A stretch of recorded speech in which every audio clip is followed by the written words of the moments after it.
I'm going to call on Niyi. Niyi is really, he's thinking a lot. I'm going to call on you now to please give us Yeah, thank you take very on, much, please. Alero. That was very good. I have to say, you live in England, I live in Germany, but at the end of the day, home is home. We're Nigerians. Um, it's really, I mean, the situations you described, I will illustrate some of the topics Niyi, with. can you please introduce yourself and then? Oh, I'm sorry. So my name is Niyi, and I work in the pharmaceutical industry. And what I do basically is I do business transformation. Normally, it means that when we take over a company, we fuse the company that we've taken over into our global processes. We are a company more than 90 years old, and my focus at the moment is around animal health. And you might be surprised that animals also do have health needs, but it's a huge industry. It's one that is actually untapped in Nigeria, but it's a different topic for another day. So that's basically a short bio of myself, and let me quickly then delve into some of the topics. So I guess the message is clear from our people. They've had enough of impunity in our country. So that's, I think this is very clear. But as I always say to Kede and to other friends on a shared forum, we need to understand what the issues are before we can start imagining solutions. What are the issues in Nigeria today regarding SARS? The issue, as far as I see it, is the fact that when a Nigerian child is born into that country, there are no laws that says this is what a child is entitled to in Nigeria. So Alero, you referenced the fact that the police officers don't understand the law or the rights. The policeman will have grown up not even knowing what the citizen is entitled to. So when you're born in a country, I will use Germany as an example. When you're born in a country like Germany, you will have some basic elements in the law. You have the right to cheap, affordable healthcare, education, and housing. Yeah, it is not a right that is till you die, but it is a progressive right. And you also have the chance for personal and professional development. We loosely call it employment, but it is a chance to grow as a person or to grow working in a company. Then you have what I would call one of the most important things. It is the protection of life, property, and capital. And that for me is also a key factor in this topic of SARS and the impunity that goes on in Nigeria. If we just believe for this discussion that these three key areas that I've mentioned are pertinent to the root cause, and also if that is true, you would see that some of these topics, if we solve some of these topics, we will solve a lot of issues in Nigeria. So I want to use the first element that I mentioned, the cheap, affordable healthcare, education, and housing, to encompass what I would call the life cycle, the process life cycle, to solve the issues. Now, if we think that a federal or state law maker, they must come up with basic law, which, like I said, says any child born in Nigeria must be provided a regular monthly sum to ensure access to cheap and affordable healthcare. Secondly, that social contract must provide a so-called quality of life payments to the parents per child. Yeah. So you may argue that we still need to come back to the education, the way we deliver education in Nigeria. My simple point is the child that goes through a proper education is one that will understand the basic elements of rights written into our laws.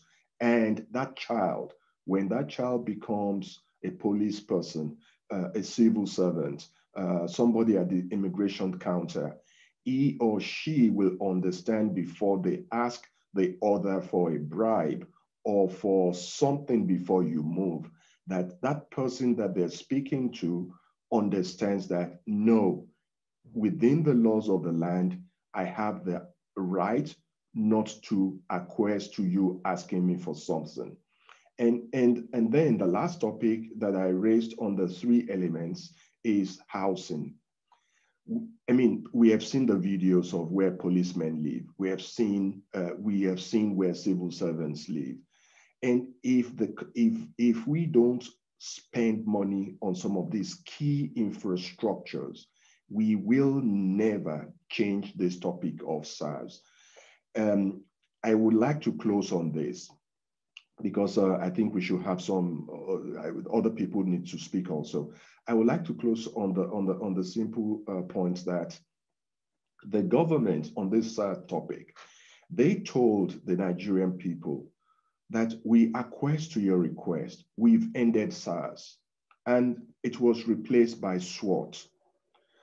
But unfortunately, and I say because of the complicity of the elites, nobody was able to critically challenge the government. Who is SWOT? How are you going to perform this mental evaluation when we know that our capacity for mental evaluation of people have been depleted? A lot of our practitioners are outside of Nigeria. They're in Canada, they're in US, they form the NHS. Perhaps they send all the SWAT guys to the NHS for evaluation. Who knows? But the fact is the deceit of the government to say we scrap SARS, we give you SWAT, we will not allow people who have not been properly mentally evaluated to join SWAT. I think I don't want to use the word lie, but it's, it doesn't pass the smell test, as we say. And the last point on that is also that right now we have so many videos going about. The elites in the society, and I'm basing all of this on the education aspect.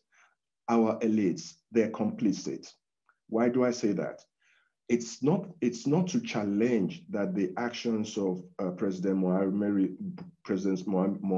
Buhari's government is complicit in the killing of innocent people. That is not the point that I'm challenging. The point which I'm challenging is this. Why should we allow manipulated videos to be used to kill more people?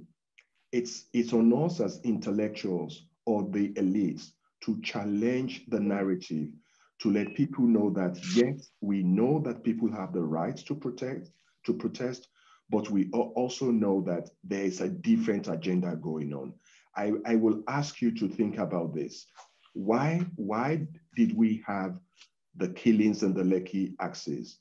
Did we have those killings in Mushin? Did we have it in all the poor areas of the city? I don't think so. So I will end there, and I think that would be my contribution, and I hope we can have a good dialogue afterwards. Thank you. Thank you very much, Niyi, for a very insightful take on the topic. You've mentioned three very distinct areas in terms of the difference between the system in the West, in Germany, where you live, and also the system in Nigeria. What are we missing? Healthcare, education, housing, that we need to have a progressive right of things.